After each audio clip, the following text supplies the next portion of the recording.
Hello, everyone. Sirish is already getting into this. I'm into it. This is Dr. Taylor Brana. I'm here with Dr. Neil Desai, and this is another episode of The Happy Doc. And today we are with Dr. Sirish Kondabalu. He is with us. Sorry. We in the house right now. We're having a good time. And we're excited. Sirish, how long ago did we meet each other? 2 years ago? 2 years ago. I think we met at Voice Summit. Is that right? In Newark, New Jersey. Right. And speaking of getting out of my comfort zone, because this is, I think, the first live I've ever done. The first time I met Taylor, he got me out of my comfort zone in a way that I think is worth talking about. And feel free to jump in here. Do you remember this? Let's talk about it. So we met like right before this, like pre-dinner for this Voice Summit. There's like this kind of, all the speakers were going to gather, and, I was giving a talk there, and I met you, Dr. Terry Fisher and Scott Westwater. We met at this, like, I don't know if it was like a coffee shop or, like some kind of a little restaurant. And like soup or sandwiches or something. Yeah, that's what it was. Yeah. It was like a Vietnamese spot, I think, or something like that.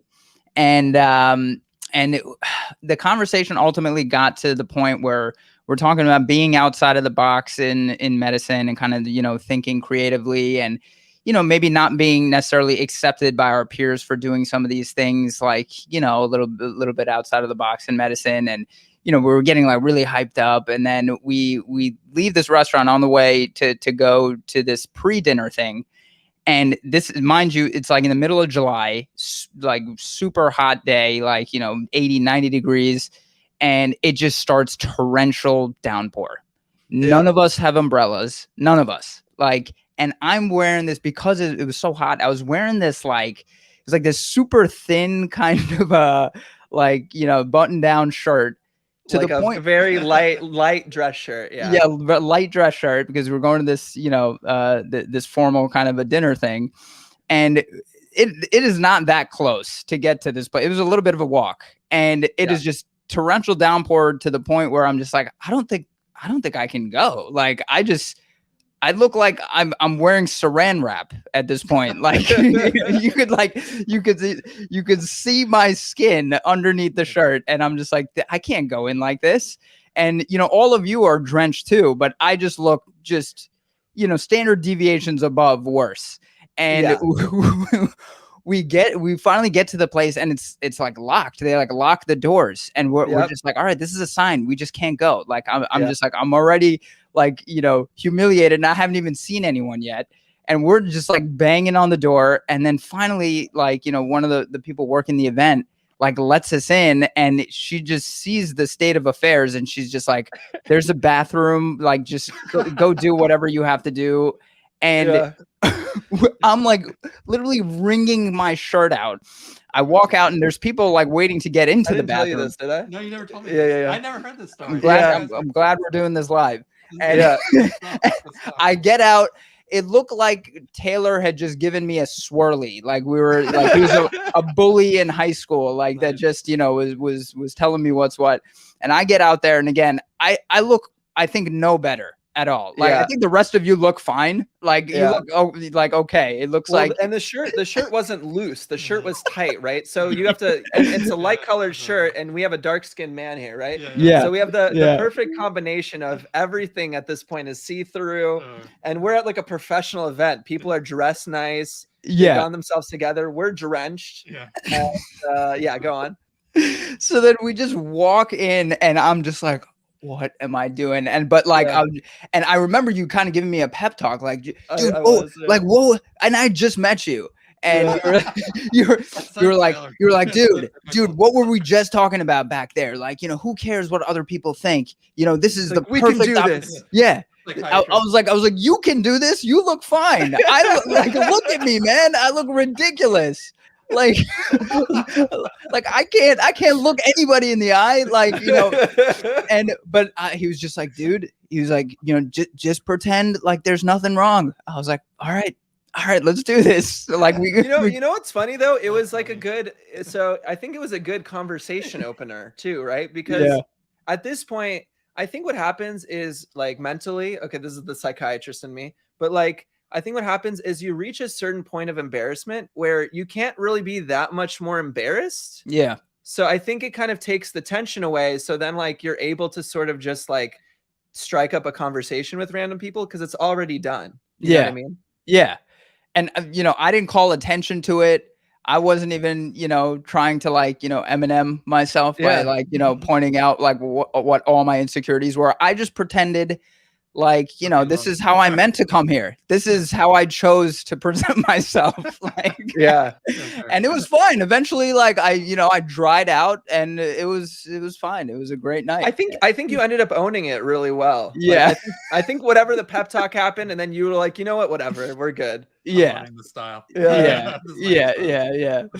It's so funny. But anyway, man, that was a memorable, to answer your question of when we met, that was the first time we met.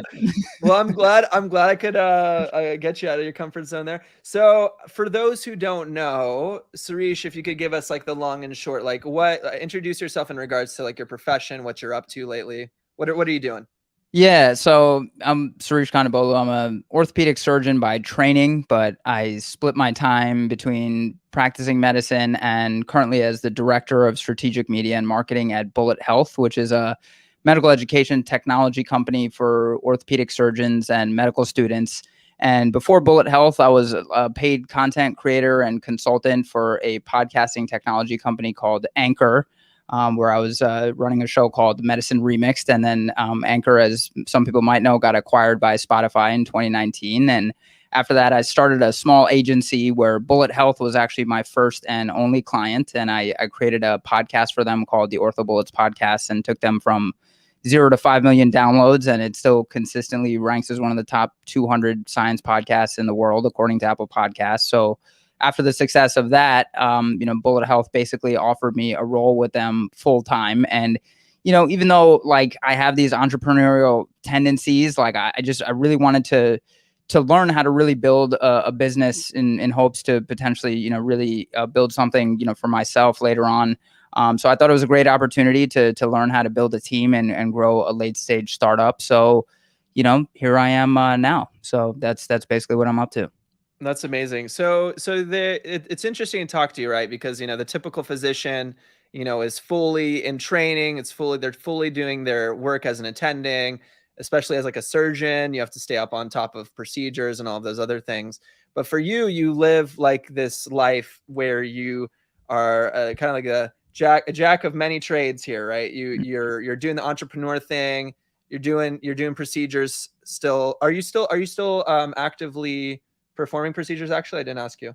Yeah. So I probably take about like, a week's worth of call a month at this point, and, slowly, really actually like phasing out. But, I'm still taking level 3 trauma calls. So like, I do a lot of bread and butter, like orthopedic trauma stuff, like a lot of hip fractures, ankle fractures, things like that. So yeah, that's basically the extent of my clinical practice right now. Yeah. And so you've kind of shifted a little bit, but I just think I just want to highlight the fact that that's like a really it's a big difference from what we typically hear of in terms of medical training, is like you don't have to do this in a linear path, and you can take your training and shift it and use it in a different way. And for you, you're really passionate about this entrepreneurship and the use of technology and the use of like, how do we educate better? And it doesn't have to look like the stereotypical cookie cutter, go into medicine, go into training, and you're that surgeon. That's what you do for the rest of your life. And so we're really excited to talk to you. Obviously, we know you as friends, but also just to pick your brain onto your current process, what you're learning, what you're doing, because you are not the typical physician, and that's totally fine. And it's awesome for us to learn how you're going to be doing this thing. So definitely very excited. I'm going to pass it off to Neil. Neil's prepared us some questions, and we'll keep talking. Awesome.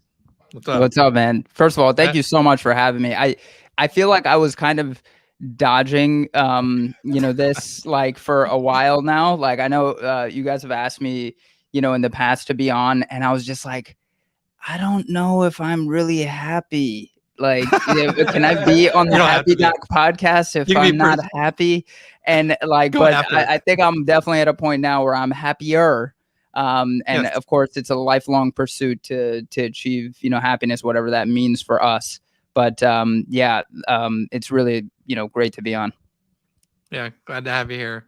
So a couple things, like kind of to go off of what Taylor was saying, and kind of like also what you were telling about your experiences and everything with all of this. I think one of the questions that for our listeners, viewers, what from your perspective, all the mistakes you've made, all the successes you've had, one thing, what would you say, like, what are things you wish you knew, like at the start of your training, that you didn't find out until later, like from your quote unquote failures, mistakes, lessons learned? What would you see would be the biggest thing in like medical education and training? What would be your biggest like takeaways there? I think, even still, this is a great question. And, something I've been giving a lot of thought to recently is this idea about intuition and really like paying attention to like what your body is telling you, like, whether this thing is for you or not, this decision is for you or not, and I heard somewhere, maybe on a podcast, like, this idea of decision kind of actually comes from that root word, the same root word of incision. It's like cutting away all other choices. And for me, like, just to give you some context, and Neil and I, you and I have talked a bunch about this, and Taylor as well, I went into medicine for all of the wrong reasons. And, really, I think the only right reason to go into medicine is you will get no professional satisfaction from anything else other than taking care of sick people, and I think, a lot of doctors that go into medicine for the right reasons, they will say medicine was a calling or something to that effect. For me, medicine was a telling. This is this joke that I tell because my parents told me to do it. It's like, because it's not uncommon for, child of immigrant parents, especially child of Indian immigrant parents, like I love telling this other joke. In my house, you were going to be one of the 3 Ds. You were going to be a doctor, a dentist, or a disappointment. And it was heavy, man. And like, I didn't have to struggle for much growing up in my life. And, my sister and I were kind of given everything. And, neither of my parents are doctors, but it was really important for them that, I become a doctor. And I felt like it was the only way that I could really repay them for everything that they've given me. So, I did a bunch of spelling bees. I promised to go to medical school. I did the stereotypical, like, Indian stuff. And you can imagine, like, my imposter syndrome was on another level when I started medical school because, I really felt like I didn't belong there. And I remember my advisory dean telling us at the end of our first year of medical school, because, a lot of us kind of felt like out of place, and this, especially me. And she was like, this is completely normal, like, for you to feel like this. But at the end of your 3rd year, if you're still feeling like this after you've gone through all of your rotations, then there's a problem. And, fast forward, there I was at the end of my 3rd year, and I was just like, I don't think I like anything. Like, what am I doing? Like, what happened? I was supposed to, like something. And, like, I think, it's really, to answer your question, I think it's really important for you to be honest with yourself and, really, like, I felt like I was going to betray my family if I didn't kind of go down this path and really, continue being miserable. But then that you lose in 2 ways, because you wind up resenting your parents and you're living an unhappy life that's not true to you. And, that's like one of the top 5 regrets of the dying, right? Like, it's like, people on their deathbed, people even that I see now, like these elderly patients that are breaking their hip at like 90, even 100 years old, pretty much, on their deathbed.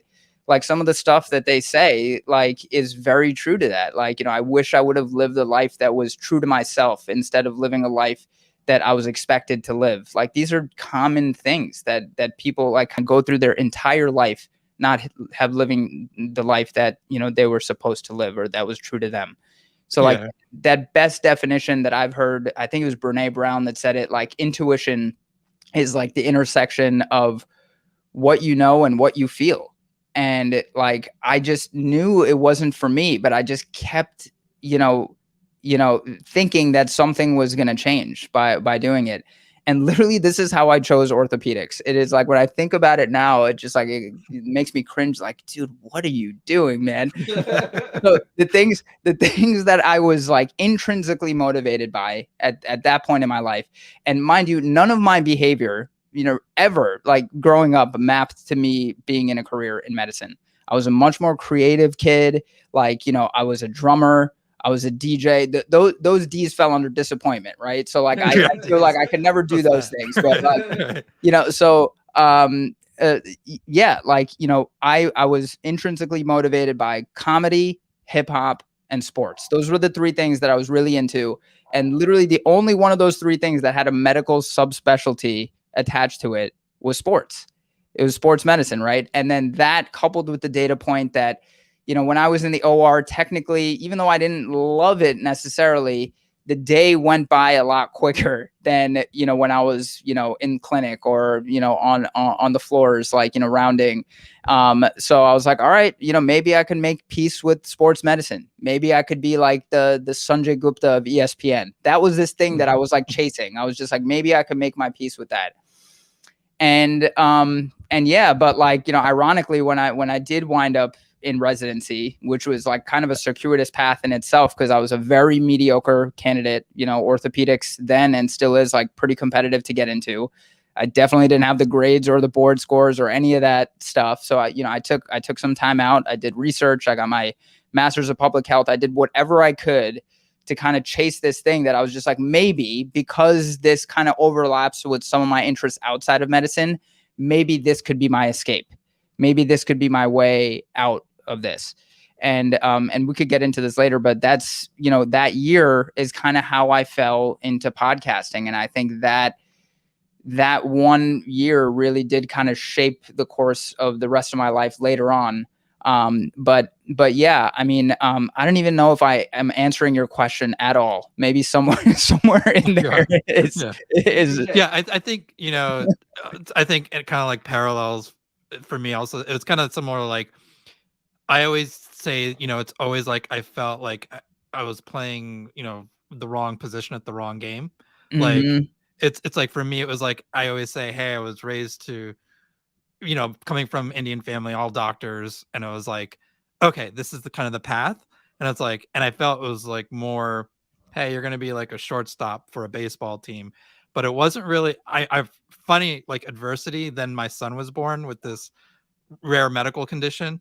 And through that process, I kind of started writing. And I was like, I don't know what this is, but like I got bit by it, like writing like digital kind of like content and just integrating my passion for what I was good at, writing, as well as something that I was trained in medicine and something I knew, like a rare disease. And it's like that intersection.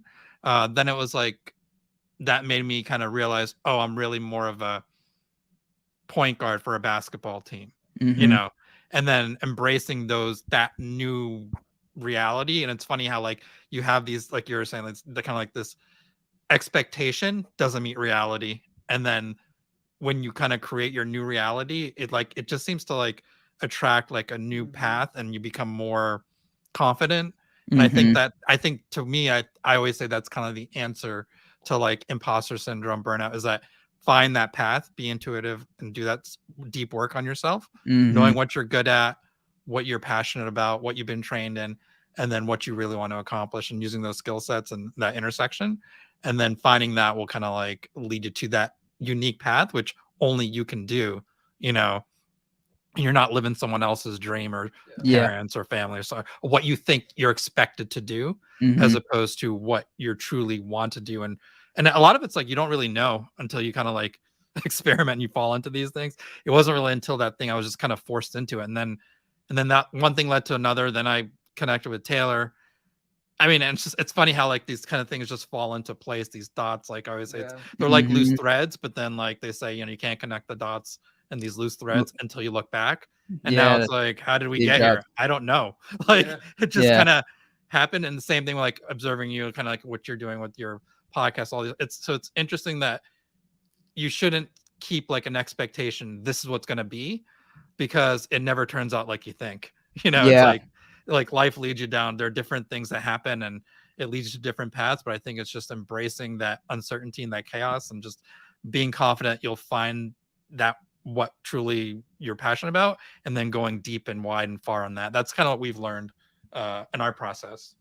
Yeah, I mean, there's so much you said that's like gold in there, and I think it just kind of comes back to that original sort of question you were talking about, and you mentioning this part about intuition is like you weren't necessarily listening to that intuitive part for a long time, and then you had to you kind of got yourself into jail in a way, and then you had to sort of figure out, like you mentioned, your escape.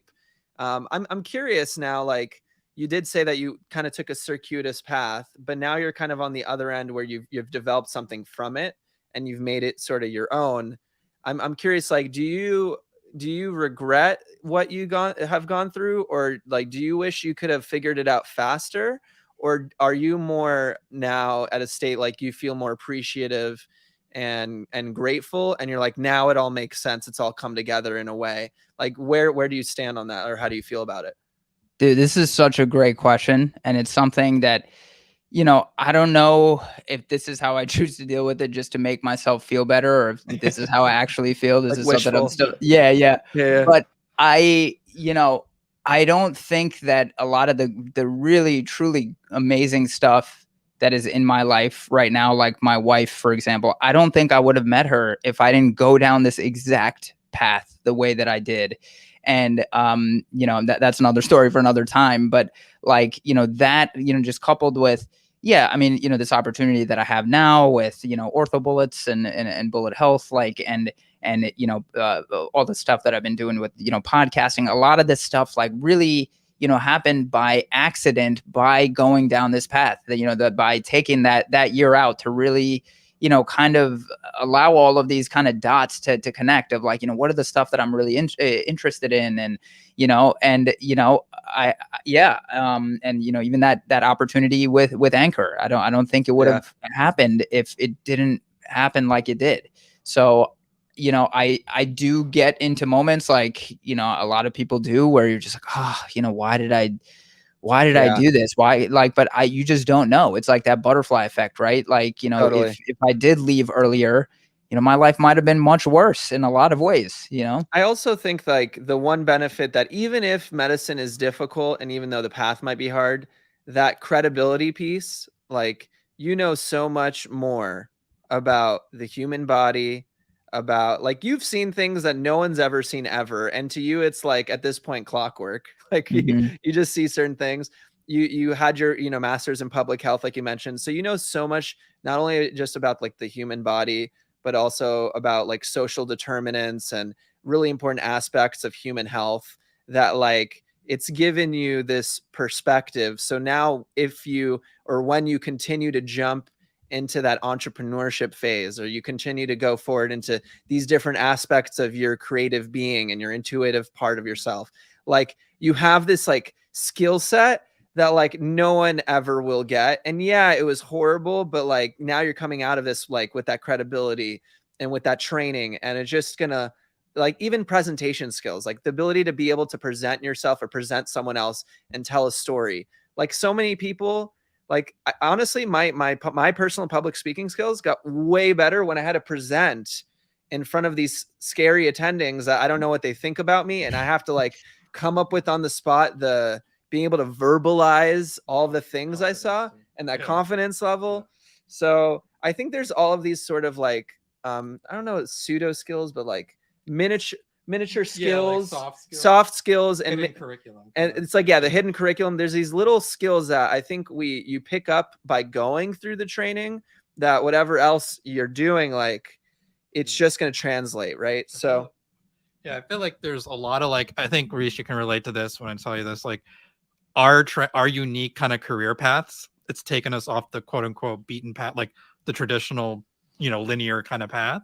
But at the same time, I think it's been an advantage because it's, even though we've made all these quote unquote mistakes or taken us and like had a lot of adversity and gaps and things like that, it's given us this unique kind of like education and curriculum that really gives us an advantage in like navigating people skills, how to connect with people, how to like run like businesses. How much, like I was just talking about this with other podcasts, how much business training do we get in medical training?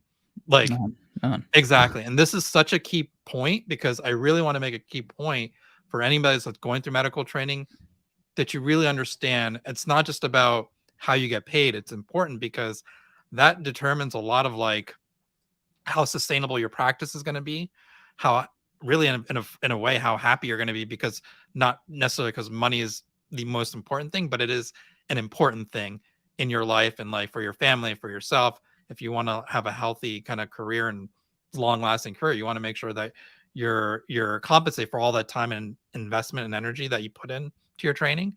So I think these are some of those skills like finance, relationships, communication. The other thing is also media, learning how to communicate your skill sets on media, social media, these other things. So these are all things that nobody really taught us. We had to learn on our own.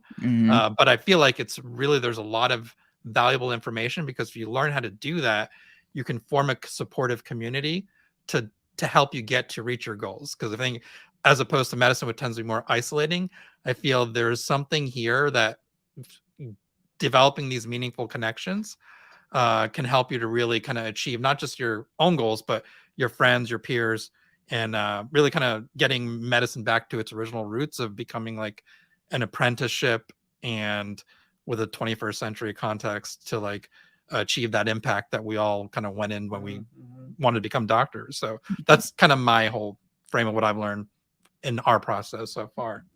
I love that. So Sirish, let's move forward a little bit. Let's hop into like the entrepreneurship space, the business space.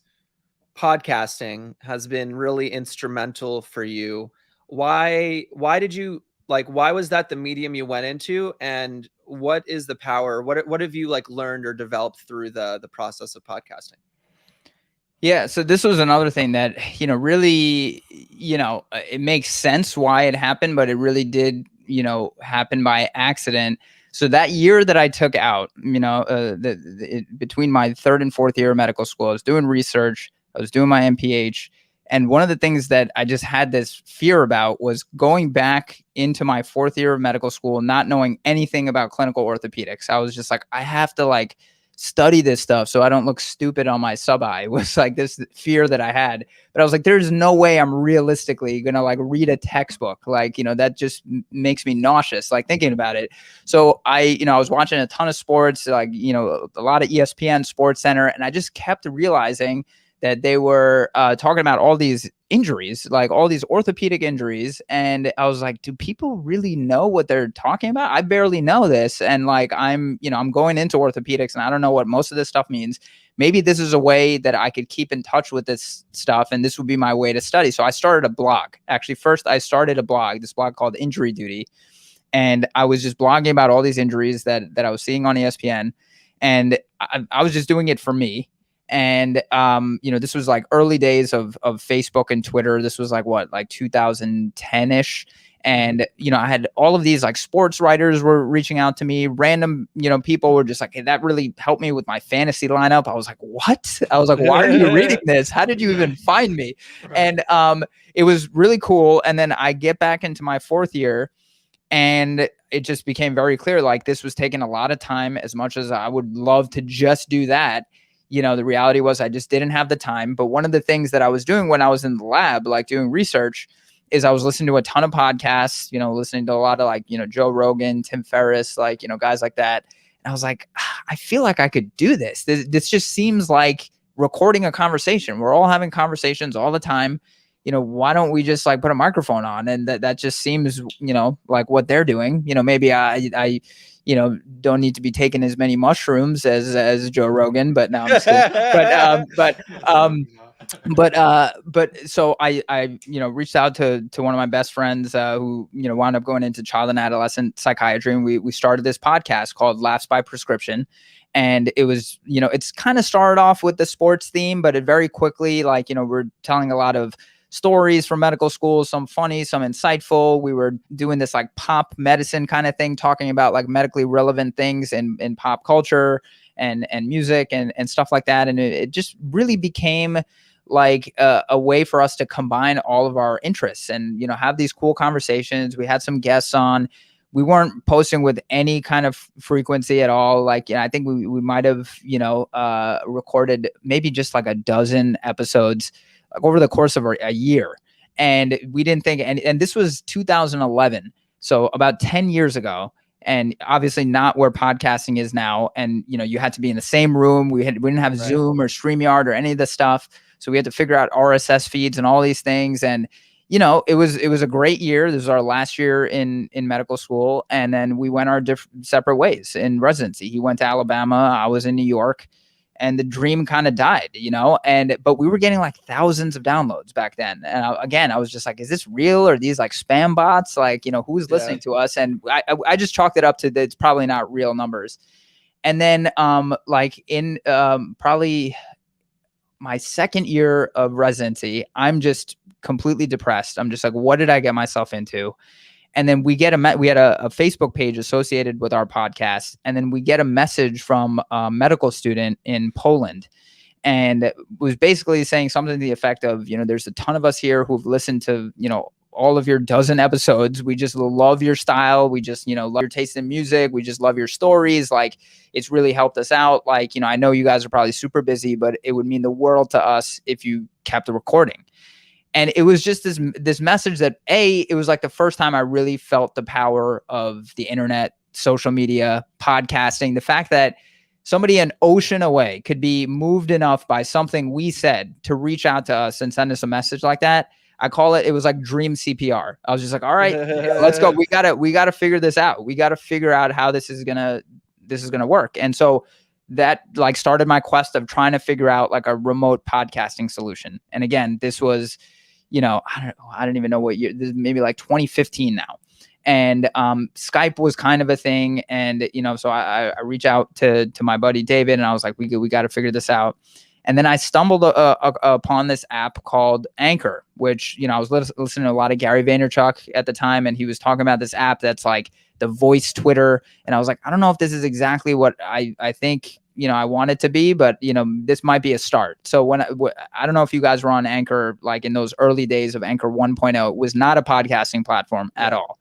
It was like, it really was like a voice Twitter. It was like you were communicating in voicemails. You had like 2 minutes to tell a story, sing a song, like, tell a joke, whatever. And then people could reply to you in 1 minute replies. So I was like, you know what? Like, even though this isn't exactly what I'm looking for, I don't really have much more time than 2 minutes right now. Working 100-hour weeks, like in residency, I was like, this could maybe be a perfect way to like, record something in between cases, like in the call room or like in between, patients in clinic in the bathroom or something like that. And so that's exactly what I was doing. I didn't know how many people were really on the platform at the time. But I was trying to do some real storytelling on there. I felt like the stuff that I was listening to, like most social media, was just like, garbage. And I was just like, all right, like I want to really use this as a way to, like do like practice storytelling and whatever. And Anchor was putting up a bunch of the stories I was telling on their editors picks. They had this thing called editors picks at the time. They were tweeting out the stuff I was recording. And I was like, this is pretty cool. And I didn't really think anything of it. And again, I wasn't really posting that frequently even, but the stuff that I was putting out, I think was pretty good. And then this was my last year of residency now. And I'm, like the joke with Neil, I wasn't the black sheep. I was the brown sheep. Right. Like, and I'm, everybody in orthopedics pretty much does a fellowship. They go and do a 1-year fellowship in something, sports medicine, foot and ankle, trauma, whatever. I was so burnt out, and I just knew, I was just like, I don't know if I'm ever going to practice, orthopedics again. I'm looking for something completely non-clinical. I was looking at like medical journalism fellowships. I was just really trying to be like, all right, what do you really want to do? All right, you've done what you said, you were going to do for your parents. Now, how are you going to live the rest of your life? And had a very serendipitous time when I was like really trying to figure out this next step. The founding team at Anchor, which again, through serendipity, they happen to be a New York City based startup, and I was in Long Island. So, driving distance. They reached out to me and they were like, we love the stuff that you've been putting out. Like, we just raised our Series A and we're trying to take this thing to the next level. And, even then they weren't really pivoting into podcasting yet. They were really set on this thesis that short form audio was the future. And, Snapchat was popping at the time. So they were trying to make like the audio Snapchat and kind of making this like digital radio kind of a platform / social network. So they were like, if you're interested, we'll pay you to basically make us 10 original minutes a day. And they were partnering with like Apple and Spotify that you could kind of like DJ tracks. And, I was like, this is perfect. Like, how could I not take that? This is an opportunity of a lifetime. Yes. 1,000,000 times. Yes, I will do it. And so I started this show called Medicine Remix, which had a lot of its roots in Laughs by Prescription. It was comedy, it was hip hop, it was sports, it was, and then we were kind of really creating this like mixtape style of podcast, and we were using a lot of sound effects and ad libs and, instrumental tracks and doing, like what I really love to do, like making this creative stuff, really combining all of these elements of my personality with medicine. And it was really geared towards like a lay audience, but, plenty of, doctors and medical students started following us as well. And it was, really an incredible ride. And then in 2019, when Spotify, acquired Anchor, we were making some money from ads and subscription and, stuff like that. But I was like, how am I going to really make this into a business? And, I felt like at the time, like, I knew a good amount about podcasting. I was like, maybe I could try to, be like the Gimlet of like healthcare is what I was chasing at the time. I was like, maybe I could, start doing with, take the Gimlet model, and they make their revenue with ads. And then, obviously they're at a completely different level where they're able to like syndicate some of their shows and, make like TV shows out of them. And, but then they had this other side that was the branded content side where they were creating podcasts for other big companies. And I was like, maybe I could do this for, healthcare companies, medical education companies, hospitals, maybe pharma, biotech, like that. That was what was running through my head on, like maybe being able to build something like this. And because, I was an orthopedic resident, every orthopedic resident, in the country and, probably most of the world now, like knows about OrthoBullets as this, medical education platform that you can use to, study for your boards. It's almost like a LinkedIn meets Kaplan. It is part social network and part, test prep, and has all of this media. But one of the only things that they didn't have, which is what I wish I had in residency, was podcasts. They didn't have a podcast. And I was like, this is just, makes so much sense for like, for people that have the least time to be able to like listen and learn while they're commuting, while they're having these little pockets of time. I came across this great term recently called time confetti. Like all of these like little pieces of time throughout our day. We're waiting online at Starbucks, or like, these pockets of time that are like kind of dead that you could leverage potentially to do something productive. And I was like, man, I just really feel like this would be a very successful thing. It's already a big brand in the community. And so I got put in touch with their founder and I pitched him this idea. And he was like, I've been getting this request a lot, but I don't know where to begin. And I was like, well, I'm your guy. Like, technically I am the begin. Yeah, exactly. I was like, I'm an orthopedic surgeon and I know about podcasting. I'm your guy. So, we started this like kind of like, pilot podcast that, just took off right from the beginning. And, I think a big part of that was the brand equity of OrthoBullets, but then also because I knew how to produce a podcast and, we did it consistently. And yeah, so, I was helping consult on their social media, and, they have this sister site called MedBullets that, is for medical education. So, I think it was very clear that I was bringing them a lot of value through this stuff. And, as much as like I said, I have these entrepreneurial tendencies, and we also mentioned we learned nothing about business in our training. We didn't go to school for any of this stuff. A lot of it is, like most things, you could learn most things on YouTube and through podcasts and audiobooks and all of that. So whatever, that I knew about marketing was through that way. But I had no formal training, and I was just like, what better way to really learn about business and one that's kind of related to maybe what you're trying to build, why not, join them for a little while and really understand what's under the hood of a company like this, a late stage startup that's been around for a decade. How do you build a team? How do you build a culture? How do you,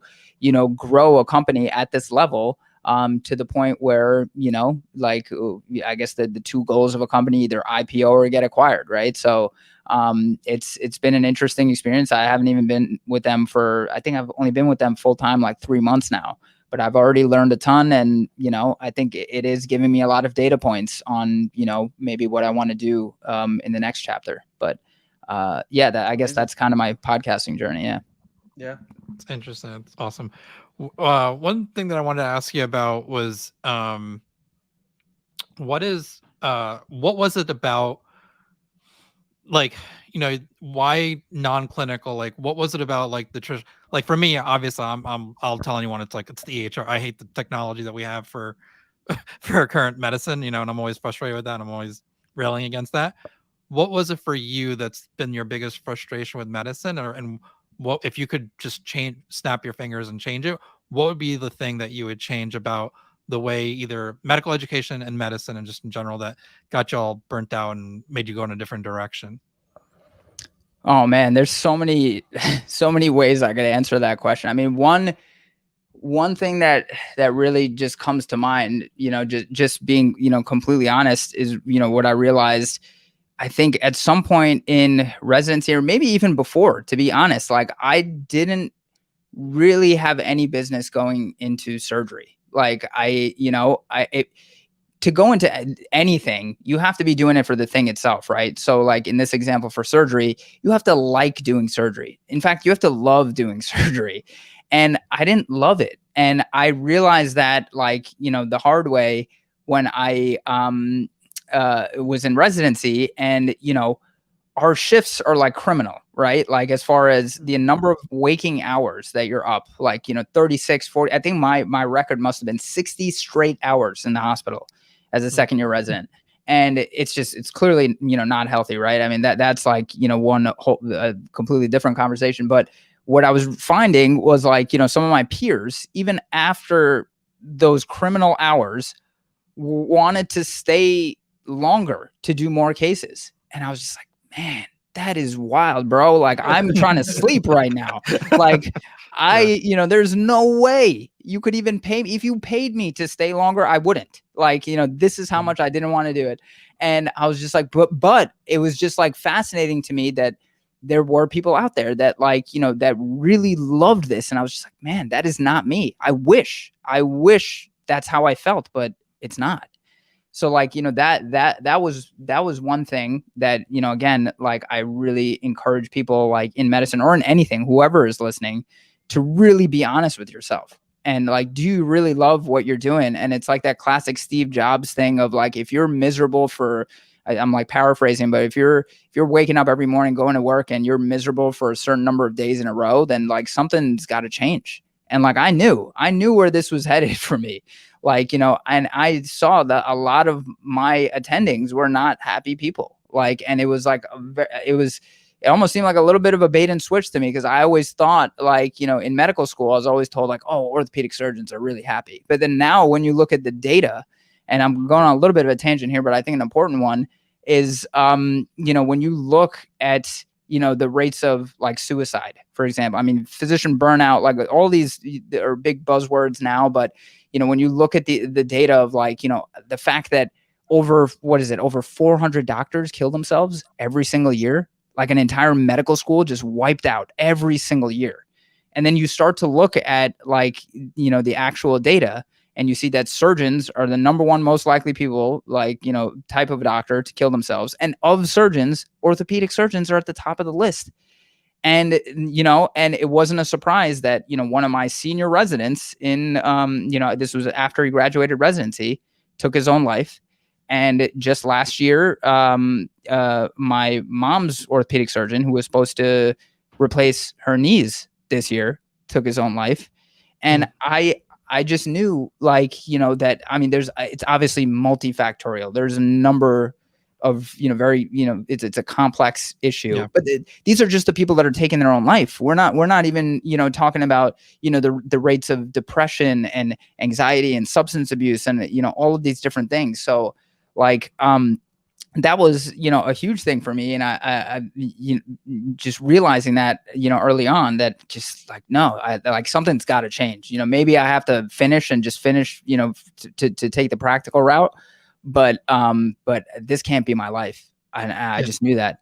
And, education wise, I mean, to that part of your question, I mean, there were so many things like, you look at, medical school classrooms now. And I think, if they don't impose some kind of like a mandatory attendance, who's going to class and why? Like, there's so many better ways to learn. And especially like, Right. when you're teaching for a test, like meaning like the USMLE or, your boards or whatever it is, like it just shifts the focus, obviously. Right. I mean, that's like a much larger conversation just about our education system. We just had this conversation with a medical student. Yeah. And it's so funny that you say that, because I think our biggest takeaway is like, let people personalize their education, but people who have the real world experience, let them give the nuance to supplement that.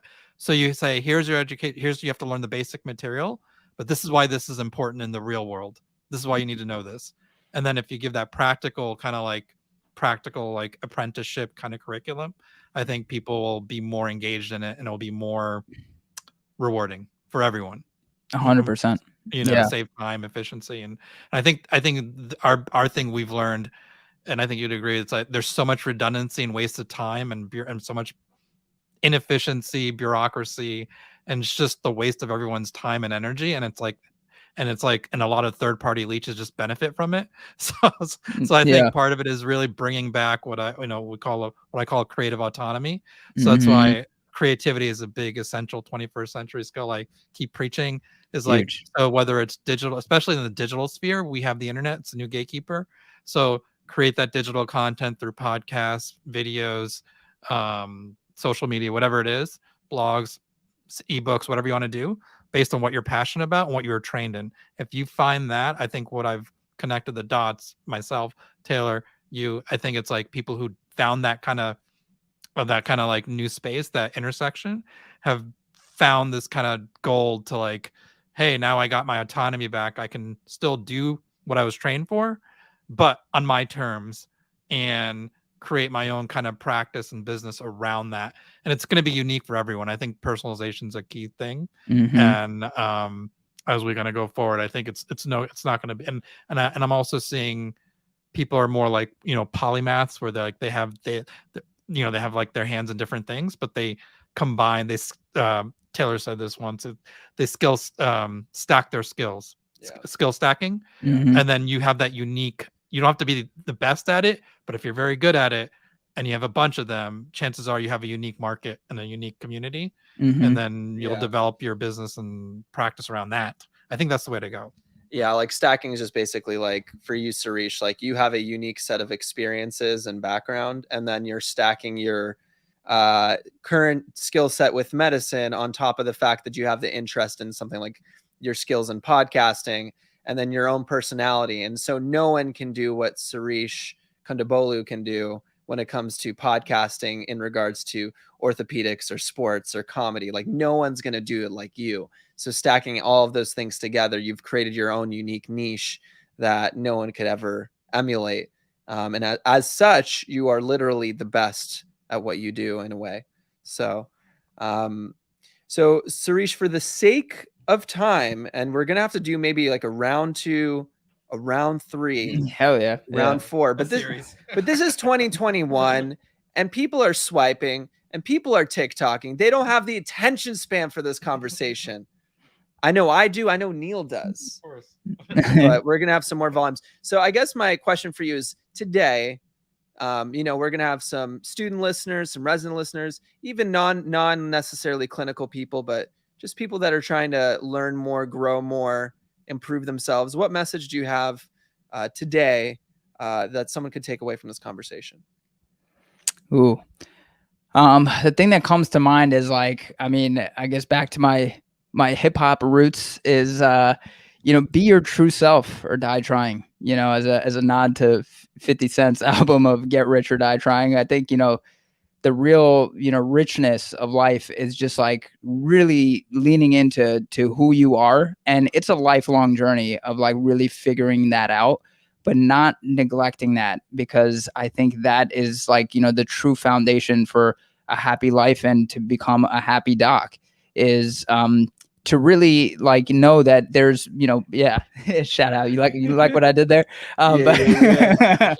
But we paid him to do that. But yeah, I mean, we're living in a different time now, like, and I think things are changing for the better, in the sense that we're even having these conversations. I wish I would have been able to like hear somebody like me, like when I was going through what I was going through, to know that, oh man, I mean, there are people that feel like me, because I really felt like, that brown sheep, that outsider, that nobody else was feeling like this, that there was something wrong with me. Like, why don't I like this? Why am I not like my peers or my co-residents? But leaning into the fact that you are different. We're all different. What you just said there, about me is true for everyone. We all have these like, unique little skill sets, these unique talents. We're attracted to different things. So really leaning into who we are, what makes us tick, what is our real identity. And yeah, like I think we all, and I'm guilty of this. And for a long time, I was, kind of like caught up in this old world of medicine, of like not really putting yourself out there, kind of hiding. Even Medicine Remix for a long, I mean, like, you look at the cover of that, it's like our silhouettes, and we kind of went by aliases and kind of, a lot of fear. Yeah, and not really like, putting yourself out there, and it's like, oh, what is this going to do? Am I going to get in trouble for this? But things are changing now. We're seeing that. We're seeing, doctors all across social media, like, and, obviously there are the ones that are doing some questionable things, but there are plenty that are really doing it for the right reasons, doing it to educate, and, doing it like for their own mental health and their own, creativity. You mentioned, before, Neil, that, that is a huge, I think, maybe not a cure, but like it is definitely, one solution and medication and potential antidote for this burnout problem that we're having. Like, we need to have a creative outlet. So really leaning into those things. Don't neglect like, your talents, like, because that's ultimately what's going to make you happy, what's going to make you a better doctor, provider, like, and, human being at the end of the day. So, hopefully somewhere in there is a message to just, be yourself or die trying. So prescription is creativity Q daily. Yeah, definitely. Not as needed, just always.